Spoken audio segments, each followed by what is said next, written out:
Hello everyone, this is Mark and welcome to Time with the Durbins. My wife and I recently purchased some property up in the Denellen, Florida area, and it has a large metal building on it. I have a pretty good hobby machine shop, so it worked out perfect. I moved all my equipment up there from the building I had it in where we currently live. And one of the problems I'm having is the lighting in the building. It's got a lot of lighting in it, but it's still not sufficient for doing precision machine work, being able to see. And of course, as you get older, you know, your eyesight starts going. So my excuse is the building. The building's not light enough. It's not my eyesight, my age. But anyway, today's video is about fabricating a light mount to put on the mill, my vertical mill, to brighten it up so it's easier to do machine work on it. As you can see here, I bought this equipment probably about 4 or 5 years ago, and right after I bought it, I did put a 4-foot fluorescent light on the lathe, built a frame to hang it from, and it worked out great. So I have another 4-foot fluorescent light that looks just like this one that I'm going to mount on my mill, and I'll show you over here the mill. It is a lot darker. You see what it's like trying to look at the table here and then look back over at the lathe. You can see how bright the lathe is. And basically the only light I have on it is this little bitty desk light. And it does okay, but it's still not bright enough to really see good. As I said, in the building we were in before, it worked adequately because the building was pretty bright. But unfortunately, this building isn't quite as bright. So today we're going to fabricate a mount. Come over here to the welding table. This is the light that we're going to mount on there. It's a 4-tube fluorescent, 4-foot fluorescent light. It's not LED, it's an older light, but it puts out quite a bit of light. When these bulbs start going bad, I'll probably look at changing it over to an LED 4-foot light. And I've already got a lot of the materials cut out, as you see here on the table, and cleaned up and ready to be welded. Just to kind of go over some of this stuff. I kind of worked out this design in my head. I think it's going to work, but I'm not 100% sure. Again, it's just got to hold that light, so it doesn't need to be anything fancy or anything. So I've got got a piece of angle iron here already cut. I got to drill a 9/16 hole in it. This will mount onto the mill itself. I'll put a bolt through it. It'll mount where you normally mount like a vertical shaper attachment on the back overarm of the mill.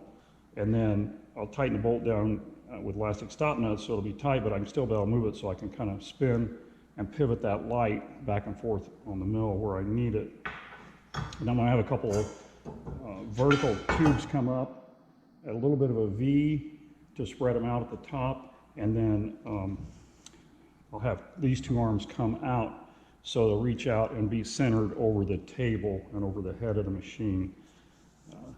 I've already wire brushed most of the tubing. I got one tube done. I was going to go ahead and wire brush the rest of it just to show you how I did prep them up.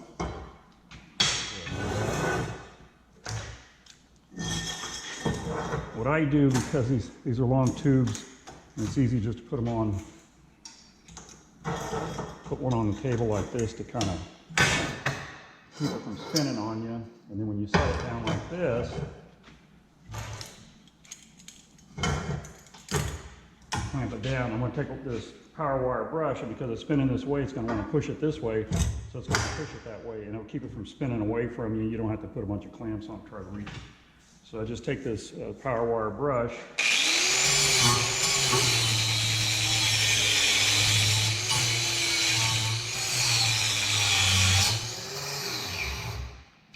clean the rust and the scale and stuff off it that way, and just rotate it 4 times.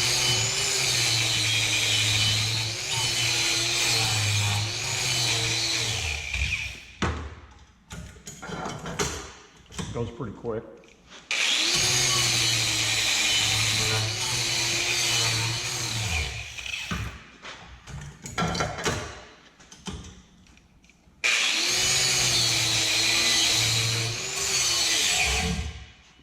And that's it. Okay. So they're all scaled and deburred. So one thing I did find when I was cutting out the material for this video, you want to watch when you get tubing or any type of material, just check it for flaws. Very seldom do you find one, but I don't know if you can see it on this video, but you can see there's a crack where the seam, when they welded it, it didn't weld. So if you're using this someplace where it had to be structurally sound, you wouldn't want to use this piece of tubing. Where I'm going to use it at, the little bit of weight it's going to have on it, it's not going to affect the strength of it at all, so I'm going to go ahead and use it. But that's just something to keep in mind when you're working with metals. You know, you assume everything is perfect, but you still want to check if it's, especially if it's something that's going to be critical. Okay. The wire brush I used, as you can see, it's worn down pretty good. I've got my life's worth out of that brush. This is what a new one, this is what this one looked like originally. You can see how much it's worn down. And it doesn't take long to wear down like that if you use it quite a bit. And anytime you're using any type of wire brush like this power wire brush, make sure you have you know, protection on as far as gloves, a heavy shirt, or even leather, welding leather, something like that, and definitely eye protection, because these things, especially when they're new like this, the first time you use them, you look down, look like a porcupine. You're covered with these needles. So you want to be very careful using wire brushes. Plus, when they're new like this, when I'm grinding with this one, the wires are so short, it almost grinds like a disc when you're grinding with a disc grinder. But when they're long like this, it can grab and jerk and pull, so you want to be very careful and hold on tight when you're using a newer wire brush, and make sure your work is clamped down so it doesn't grab and shoot it off the table or something. So just keep that in mind. And always remember, anytime you're doing any type of, working on any type of machinery, never wear loose fitting clothing, wear eye protection, ear protection, and any other type of protection that you need to do whatever you're doing. For probably 20 years of my life, I never wore a wedding ring because I worked in a machine shop, and that's the worst thing you do is wear any type of jewelry, especially rings, in a machine shop. There's too many things that can grab it and you know, injure or remove your finger. So normally I try to take my wedding ring off. I forgot to do it just then, but I'm taking it off right now while I'm working around any kind of equipment.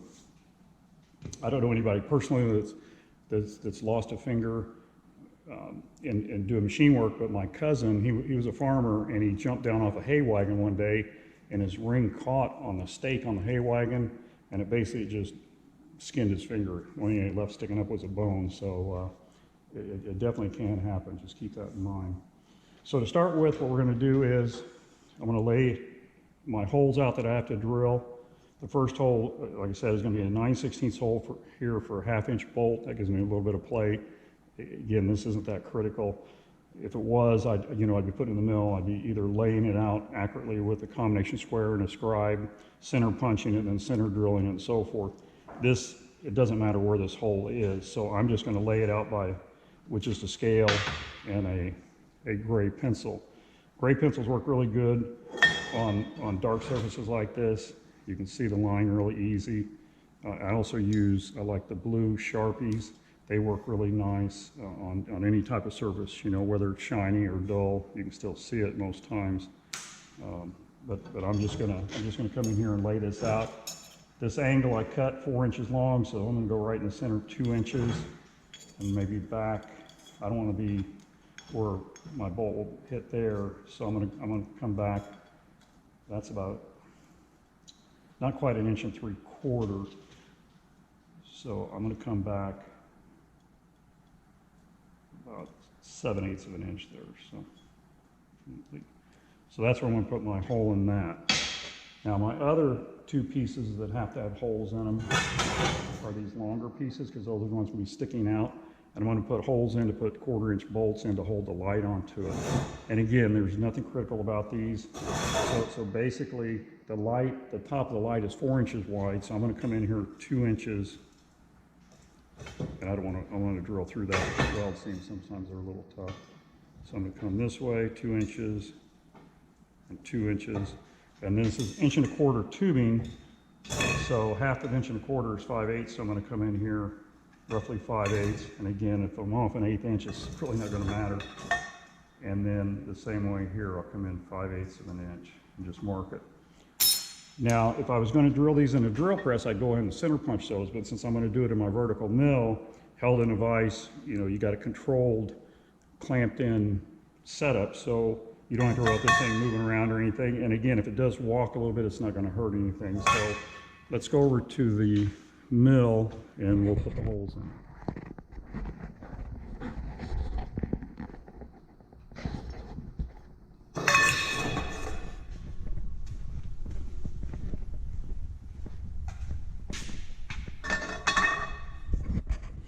You see, as we walk back over, it gets kind of dark because I have lights over my welding table there to shoot the video.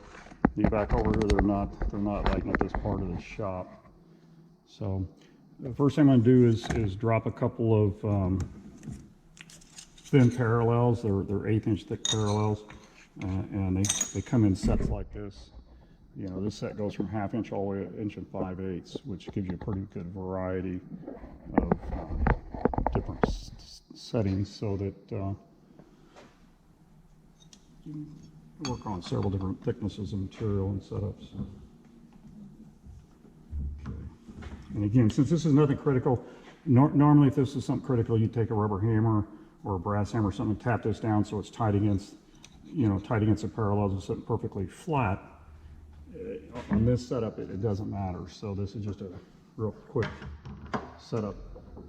The project I have to do next, it's for a friend of mine, it's making some adapter plates for a dash on a 1969 Dodge Dart that he's restoring. It's a Dodge Dart convertible.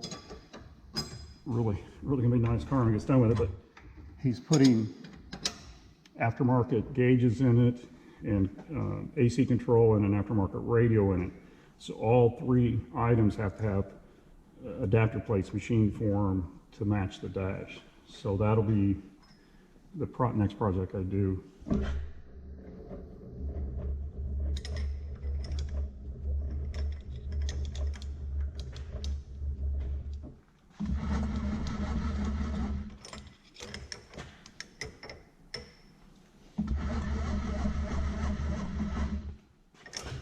This is a really nice mill. I lucked out when I found it. I just happened to be looking for some machines, and I said something to a friend of mine, and he said, "Oh, I know a guy that's got some machines for sale." I said, "Oh, really?" He said, "Yeah, I got laid in the mill." And so he gave me his information, and I'm thinking, oh yeah, they're gonna be a little hobby, like a little Craftsman lathe and a Inco mill, or a cheap Chinese knockoff mill. And so I called the guy, looked at him, and was very impressed with him. This mill is really nice. It's an Acra mill. I've never heard of that brand before, but it's very beefy. It's got a lot of travel, especially on the Y-axis, and it also has ball screws on the XY axis, which is kind of, you don't find that a lot in these type of vertical mills. Normally they're just Acme threads, but it's really nice because I can climb mill with this and not have to worry about grabbing and breaking my end mill or something. The other thing here where we're at now, I don't have three-phase power, so I had to set up a rotary phase converter on this. So I'm going to start it up first. You'll hear it start up. Basically, it's basically a three-phase electric motor that tricks the three-phase motors on the mill and the lathe into thinking they're hooked to three-phase power when technically they're not. So this phase converter kind of generates the third leg of power for the three-phase power. So I'm going to turn it on now. It's actually louder than what the mill is, but put this in back here.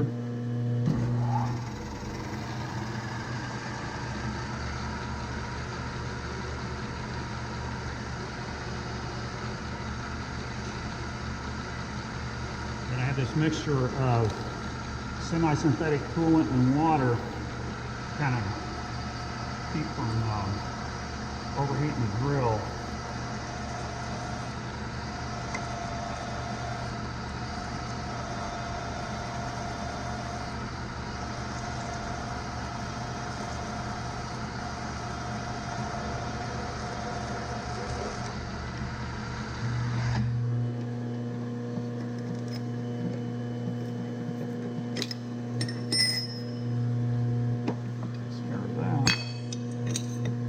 Now we'll do the 2 pieces of tubing.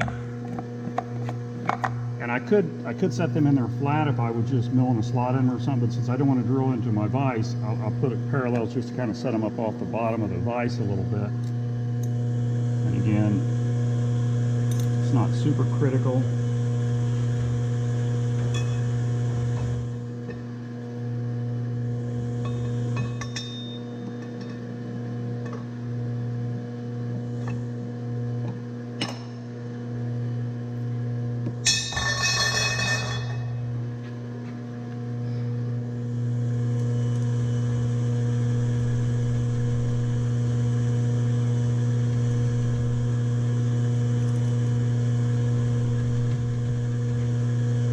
And this mill's a variable speed mill, but it still has an open belt or back gear feature on it, so you have like a high and a low plus your variable speed.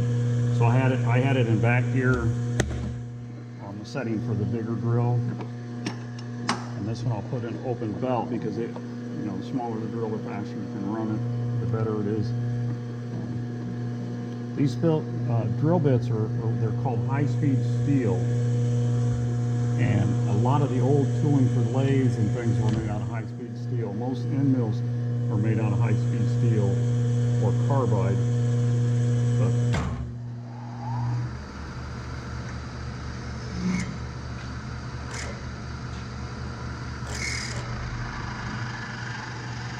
slow it down just a little bit for the variable speed.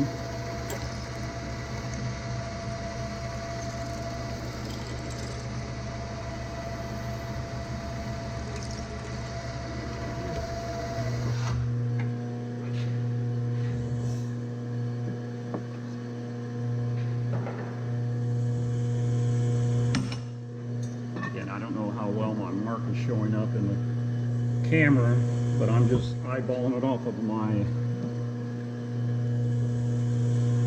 X that I put on there. Plus, if you're doing multiple drill, holes or something in multiple parts, you want to line it up like off the end of the vise so you're not constantly having to move your drill back and forth when you put the next part.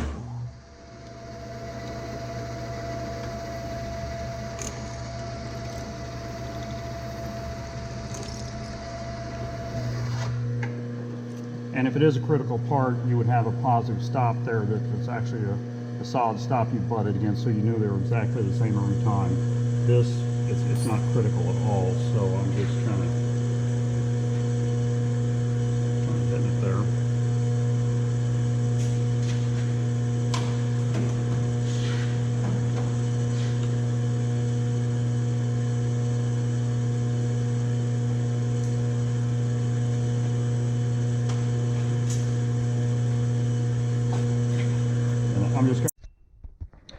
Well, it looks like this video is running longer than I anticipated, so I'm going to break it into 2 videos. So I appreciate you watching the video. Stay tuned for the second part. Hit the subscribe button if you like our channel, hit the like button, and share with your friends. As always, have a good day.